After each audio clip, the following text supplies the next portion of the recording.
Hello everybody, Nick Rancy Ricketts here once again, this time with a continuation of my one set series where I can only select one set from the GOAT format era and have to build a GOAT format legal deck using only cards from that set plus some GOAT staples. And if you want to know all the specifics on that, you can check out the first episode, but you can pretty much tell by the deck list what the staple cards that I selected are. But also some of those staples were actually in the set, so they still count. And I'm following the advice of one user that if I get if I get cards that normally would be staple cards that I get to automatically put in, I'm not going to replace them with anything, especially because this time there would have been a lot of cards. But as you can see, this is a very unorthodox deck, but I don't like to just build, what would be the quote-unquote meta deck if I were to only have cards from that set. I wanted to go for a strategy that I liked with a card that is rarely played, but every now and then, once in a blue moon, you'll see people play, and that card is Robin Goblin. I loved playing this card as a kid, and also I loved playing this card when I did duels using only Joey and Pegasus starter decks in a series that I played against somebody else. And basically, what it does is if you inflict battle damage to your opponent discards one random card. That's about it. It's a continuous trap. Just free rip out of the opponent's hand. Technically, you don't lose any advantage because it stays on the field. And you activate it, only when you're going to deal damage. One of the problems with running this card, though, is, as you'll probably see in the replays that are going to be after this deck profile, is that you want to activate it after attacks, the attack declaration step, but before damage step. And most people aren't like this, but some people will hassle you into being like, oh, well, you can't activate it now. But as long as you ask them, hey, is the attack okay when you declare the attack? And then you say before damage, you should be fine, even if they end up just taking the damage. Because then you can always rewind to when it was activated anyway, and they could destroy it if they wanted to, so on and so forth. I've only run into like two people that, give you hassle about it, but yeah, that is the best way to use this card. Just like Final Attack Orders is another one of those cards, but also Final Attack Orders has other reasons that it's difficult to play because nobody believes the rulings for Final Attack Orders. But anyway, to go along with this Robin Goblin, we're just going to stop the opponent from playing any good cards. We got triple Solemn Judgment from this set. Really powerful. Also, you know what? I threw in one Magic Jammer. The ratios probably aren't the most amazing. And again, I was playing some cards just to include them in the deck. For instance, I have one Summon Skull, which you probably don't need to play, but I wanted to play it. At least one. How can you get this set and not play Summon Skull? But anyway, I guess I'll start from the top. We've got 3 Jirai Gumo, a 2200 attack monster. But when it attacks, you have to declare heads or tails, and then you flip a coin. And if you call it wrong, you lose half your life points. This can end you immediately. Like if you attack and then your life goes down to less than 2200 or 2200, then your opponent rings it after the attack declaration step, you just lose. So that kind of sucks, but it's really good at breaking walls, breaking beaters. The only problem is your life points, especially because I'm also playing Solemn Judgment, go down really quick. So that's the downside. I also decided to run 2 Magician of Faith and 1 Mask of Darkness. I figured I could have just made a deck that tries to abuse Faith as much as possible, but for starters, the spells that you get besides the staple ones that I already have, aren't the most amazing. But it's still a good card overall because, again, it can recycle Trinity, and that's always good. I included one Mask of Darkness just because I was thinking, well, if I can recycle Solemn Judgment, that's really strong, and if I can recycle, Mirror Force or Torrential, that's really strong. But to be honest, it didn't really do a whole lot. I probably don't need it in this deck, especially because I'm running less than 10 traps. But yeah, it was interesting. Then I've got one Mass Sorcerer, and alongside that I included one White Magical Hat. A Mass Sorcerer is a spellcaster with 900 attack, 1400 defense. 1400 defense does come into account sometimes. And it says, when this card inflicts battle damage to your opponent, you draw one card. And there's White Magical Hat. That's another spellcaster, 1000 attack, 700 defense. When this card inflicts battle damage to your opponent's life points, your opponent discards one card at random. So it's kind of like Robin Goblin or a Donzaloo, except it's a light spellcaster instead of a dark warrior. The annoying thing is most of the time when I wanted to have Mass Sorcerer, I had White Magical Hat, and whenever I wanted White Magical Hat, I had Mass Sorcerer. But that's just how it goes. Of course, I have to have Sangan in the deck. Why wouldn't I? And then I have 3 Thunder Dragons because it's good discard fodder for Magic Jammer and one of the spells I'll mention in a bit here. The premium attacker in this set is 7 colored fish with 1800 attack.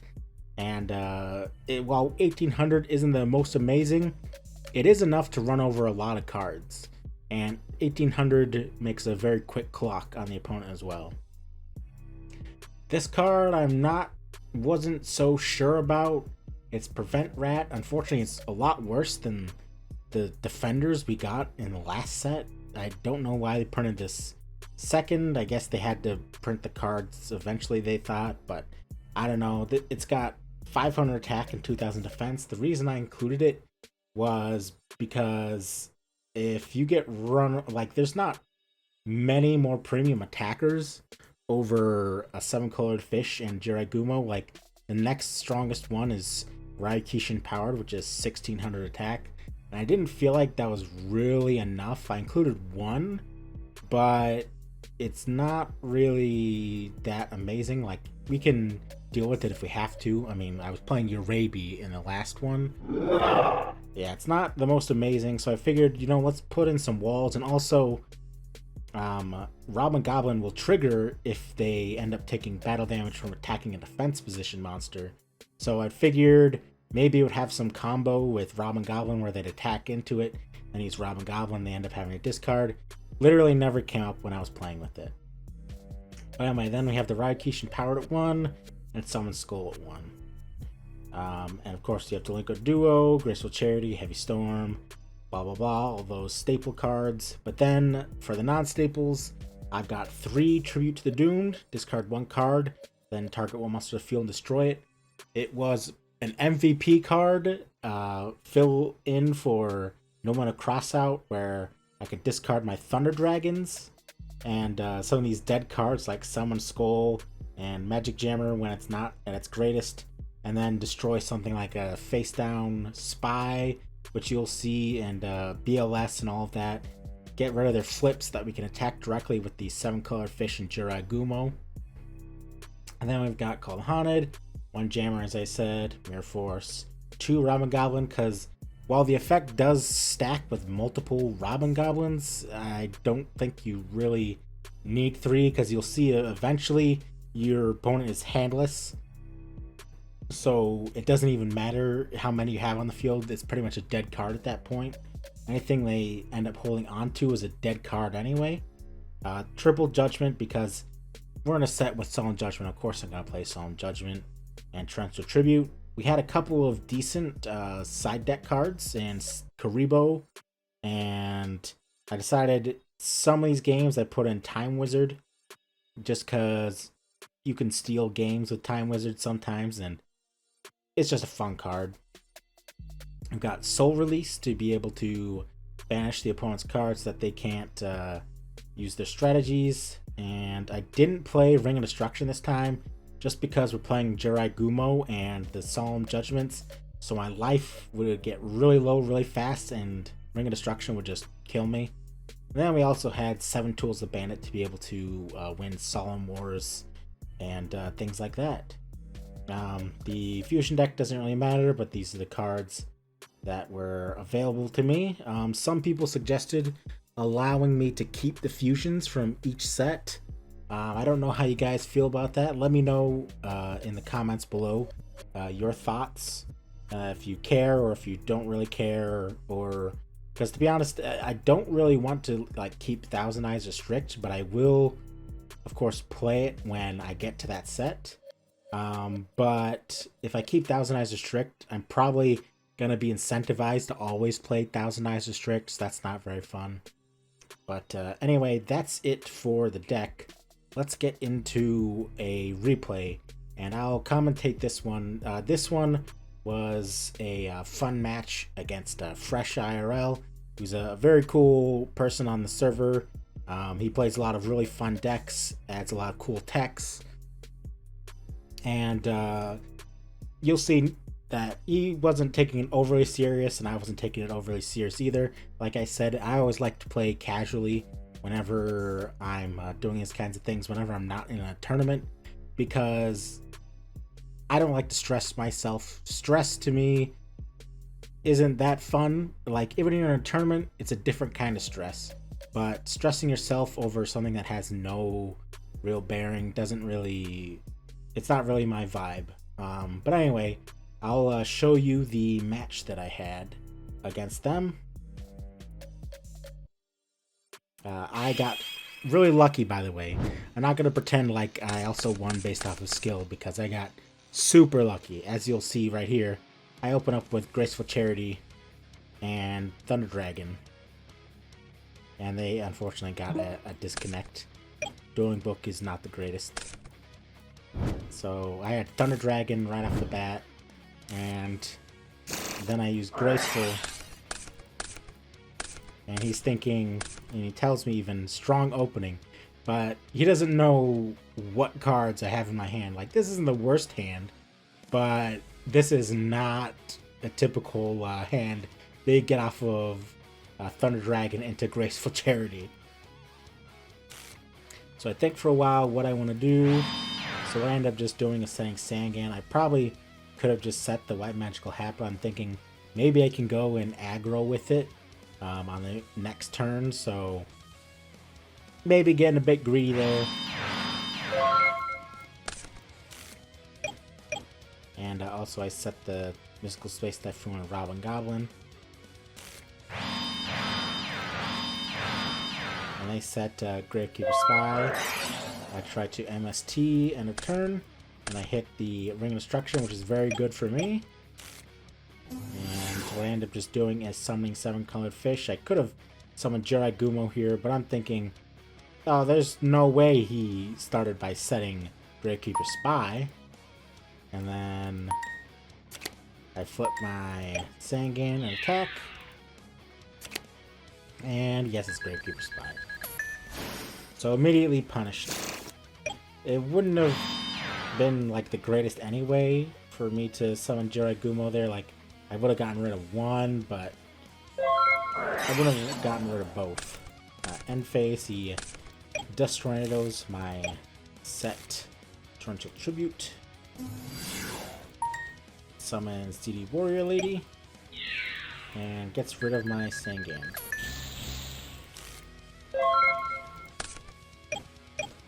And from here, I'm thinking, well, I don't know what their face down is. Not realizing, of course, that it's a Jar of Greed, because I do not have the Millennium Eye.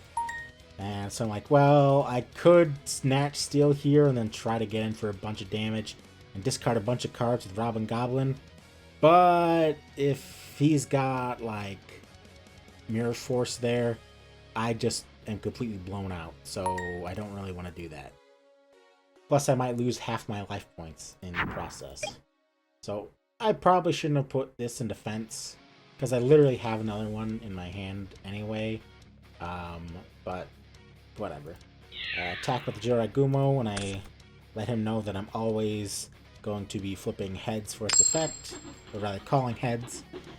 But in this case, I do flip heads as well.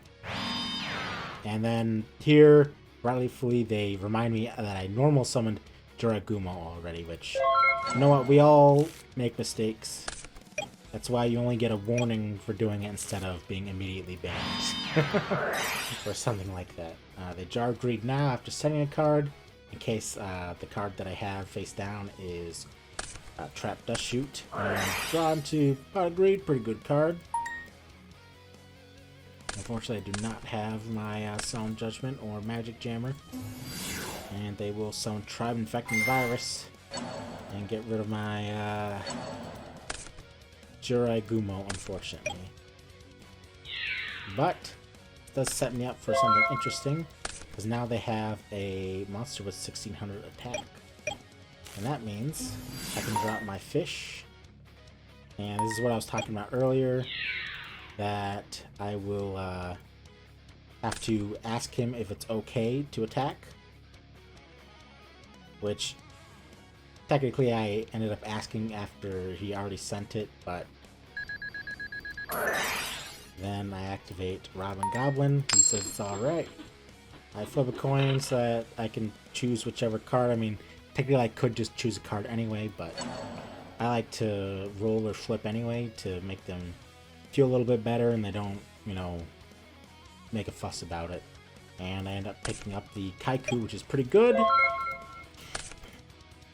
And they have Exiled Force in response. Alright. I don't have too much great here, but I'm thinking, you know what? Let's see. Let's finally pull off this move that I've been holding on to. And this, again, is why Robin Goblin... And again, I really wish I would have had my Mass Sorcerer here instead of White Magical Hats, because I already have Robin Goblin out. But just going to start attacking in, get rid of some cards, or the card in his hand. And set my Solemn. Hopefully nothing bad happens. I was confused why they lost and then gained, but I figured out why.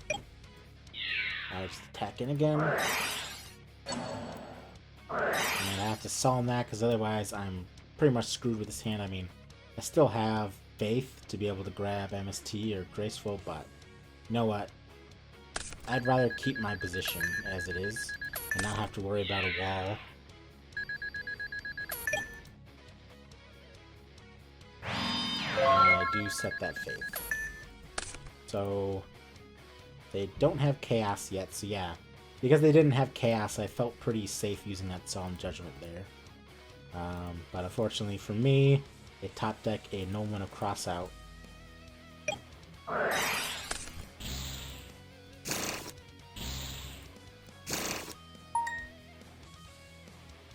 And then they've got nothing else right now, okay?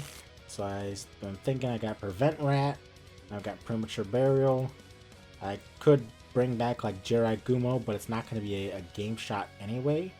That would only be 4,400. So no point in bringing back Jiragumo now and risking, you know, my whole field getting blown up for nothing. So I just attack it again. And I set my Prevent Rat. Alright, and then he summons Exiled Force. Oh yeah, because he could pretty much just clear the field here. Gets rid of my Prevent Rat. And then gets rid of my 2 cards. And that got rid of the Snatch Steal, which gave him back the Spy. And here I actually have my Premature Burial for that Jiragumo to come back. And I've got Solemn, so I'm sitting pretty nice right now. Unless he sets something that's gonna mess me up, I shouldn't have any troubles winning on the next turn. But he ends up normal summoning the Sasuke, so I end up having to summon that, and then that is not the match, but the game. From here, I will let you guys watch the rest. I will say, because you'll see, it looks like there's a spot where, well, maybe you'll see differently. But when I was playing, I had Mirror Force. I ended up not using it, and then I ended up conceding with Mirror Force face down. Again, I probably shouldn't have done that. I probably should have just forced him to have the Solemn and, played out longer. But again, this was a casual game. And also, I kept forgetting about Jing Zhenhu, about what cards it was picking. So also, in the back of my mind, I wasn't 100% sure that Mirror Force was actually activatable. But either way, you'll see that I prematurely concede in this next game, but I guess we'll see together because I actually didn't watch this after the fact to see what cards he had. So maybe I shouldn't have, but also I'm pretty sure I still would have just completely lost. But let's watch the next two games in fast forward, and I hope you guys enjoy.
Alright, and then I'll show you guys one more replay that will show you just how badly this deck, of course, can lose. So, this was actually the first duel that I had with this deck, and it shows you that if you rely too much on a gimmick strategy in a deck, that you can really pay for it. So, don't try too hard to protect the castle. Sometimes you just gotta let cards go.